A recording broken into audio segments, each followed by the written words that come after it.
E aí, pessoal, tudo bem?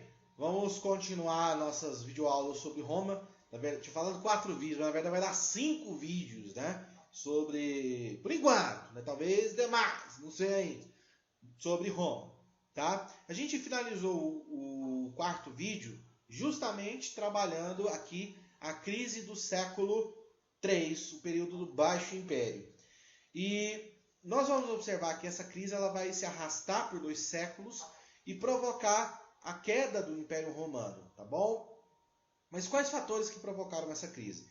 Como eu disse no vídeo anterior, a pausa nas expansões territoriais é a chave para a gente poder entender a dinâmica dessa crise. Os povos bárbaros, eles aprenderam a lutar contra os romanos.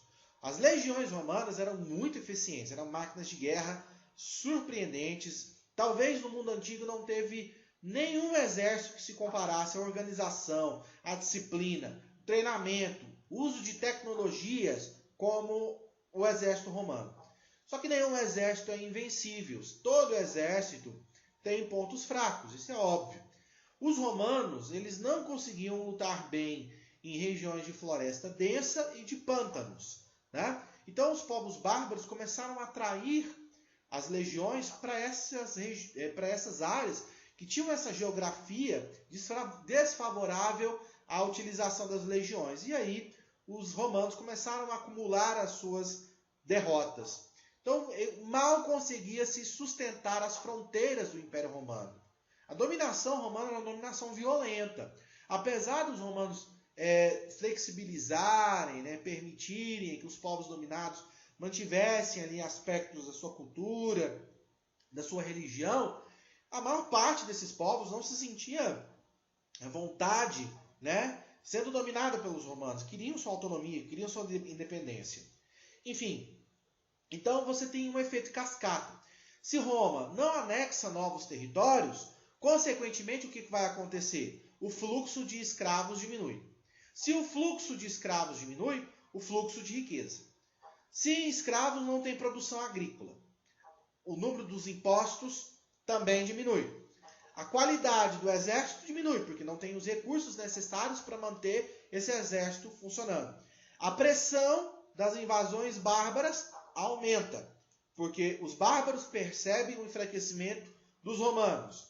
Além disso tudo, a corrupção instaurada dentro da máquina pública romana. Então, é a conjuntura desses fatores que faz com que Roma venha a se arrastar nos 2 últimos séculos em uma crise que não teve solução. Mas o governo romano tentou, em alguns aspectos, amenizar, combater os efeitos dessa crise. Como? De que forma? Tomando medidas políticas para superar os efeitos negativos da crise. A primeira delas, talvez a mais importante, é o colonato. O colonato, preste atenção no que eu vou falar, é a contribuição romana para a formação do feudalismo medieval. Como é que funcionava esse colonato? Como eu disse, com a pausa das expansões territoriais, começou a faltar mão de obra escrava. E outra questão, as cidades romanas constantemente estavam sendo atacadas pelos povos bárbaros. Então o que vai acontecer? Uma ruralização da população romana. A população começa a fugir para o campo e começa a trabalhar na agricultura. Mas de que forma? O grande proprietário rural divide a sua propriedade em lotes e entrega cada lote a um colono. Esse colono produz na terra e entrega parte da sua colheita ao dono da terra, ao seu senhor. Então, os laços de servidão, que vão ser muito característicos do período do feudalismo, vão se estabelecer justamente aqui, pelo colonato. Então, o colonato é uma tentativa de suprir a falta de mão de obra escrava no campo e manter, assim, a roda da economia romana girando. Outra medida foi tomada pelo imperador Diocleciano, no século III, o estabelecimento da tetrarquia. O Império Romano foi dividido em 4 áreas administrativas e cada área entregue a um general. O que isso provocou? Guerra civil, só isso, né? Então, os 4 generais entraram em guerra e um deles venceu, que foi o Constantino. que estabeleceu a próxima reforma, que foi a divisão do Império Romano, tá? Em duas partes, o Império Romano do Ocidente, o Império Romano do Oriente, está aqui no mapa para vocês poderem observar. Então, o Império Romano Ocidental, que está em esse cor laranja, meio burro fugido aí, né? Que tem a capital em Roma, e o Império Romano do Oriente, a capital, a cidade de Constantinopla, que foi construída sobre uma antiga colônia grega, a cidade de Bizâncio. Então, bizantinos, Constantinopla, Império Romano do Oriente, a mesma coisa, tá? São só questões de nomenclatura. Então, essa medida de divisão é uma medida para desafogar a estrutura administrativa romana. Deu certo para o Império Romano do Oriente. Nós vamos ver isso mais adiante, tá? Além disso, o Constantino aprovou uma lei, que é o Edito de Milão, que permitiu aos cristãos liberdade de culto. Ou seja, a partir do Edito de Milão, a partir do século III, os cristãos podiam agora professar a sua religião sem ser perseguido pelo Estado. Por que essa mudança? Porque a maioria da população romana já era cristã. Então, como é que o Estado, que está em decadência, vai perseguir a maior parte da população que adota uma nova perspectiva religiosa? Então, foi uma medida de marketing estratégica para que aumentasse, né, para que a população visse o Estado romano não de uma forma inimiga, assim, vamos dizer, né? Aproximasse povo e Estado, tá? Mais adiante, Teodósio, já no século IV, assina o chamado Edito da Tessalônica, que transforma o cristianismo em religião oficial do Império Romano. Então, desde a sua fundação até o Edito da Tessalônica, os romanos eram o quê? Politeístas. Nós vamos falar da religião romana daqui a pouco. Mas a partir daqui, o Estado romano passou a ser cristão. E é aqui que surge a Santa Igreja Católica Apostólica Romana, como instituição organizada. Até aqui, nós tínhamos o que a gente chama de cristianismo primitivo.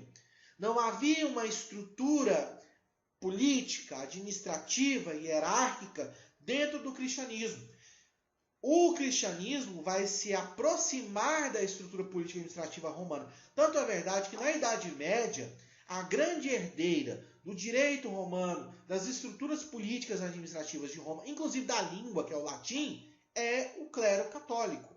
Então, aqui nós temos essa sistematização e essa medida para a igreja. O Império Romano cai, mas a igreja continua como a grande herdeira das tradições romanas, no que diz respeito, obviamente, à administração, ao direito, enfim.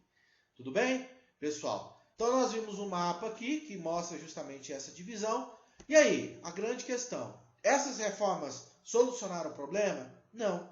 Roma continuou mergulhada na crise, sendo atacada, né, agulhada, ali, espetada constantemente por uma série de povos bárbaros, principalmente os germânicos, né, francos, visigodos, ostrogodos, vândalos, suevos, saxões, bretões, ângulos, enfim, hunos, né, Átila, o flagelo de Deus, saqueou Roma, enfim.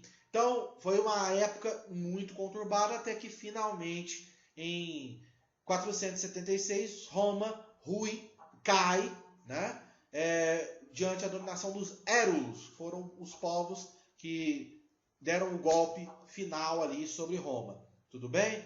Beleza?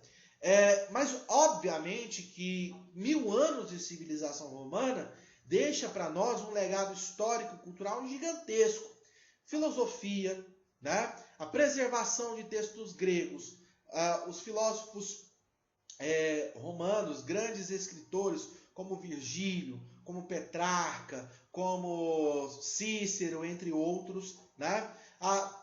O direito, nós vamos falar do Codex Juris Civilis, que é a compilação do direito romano feito pelo imperador bizantino Justiniano em um outro momento, mas essa compilação, o direito romano, ele é a base da legislação do direito do mundo ocidental. As noções de administração pública, de hierarquização da administração pública, na ciência. Os romanos tinham um domínio incrível na arquitetura, na construção de grandes estruturas. Eu mostrei para vocês, né, o Coliseu, né, o Panteão, a utilização do arco, né, que é a principal característica da arquitetura romana, a religião, que é riquíssima, e você tem duas religiões, a religião politeísta das divindades, Júpiter, né, que corresponde a Zeus, Vênus, Plutão, Netuno, entre outros deuses, mas a religião romana particular, a veneração aos seus antepassados, inclusive no filme Gladiador mostra muito isso, né? Aquelas estatuazinhas que o personagem do Russell Crowe utiliza, né, para fazer as suas orações, lembrando dos seus antepassados, enfim. Então, existe uma grande contribuição da civilização romana para nós. O legado romano, ele é imensurável. Beleza, pessoal?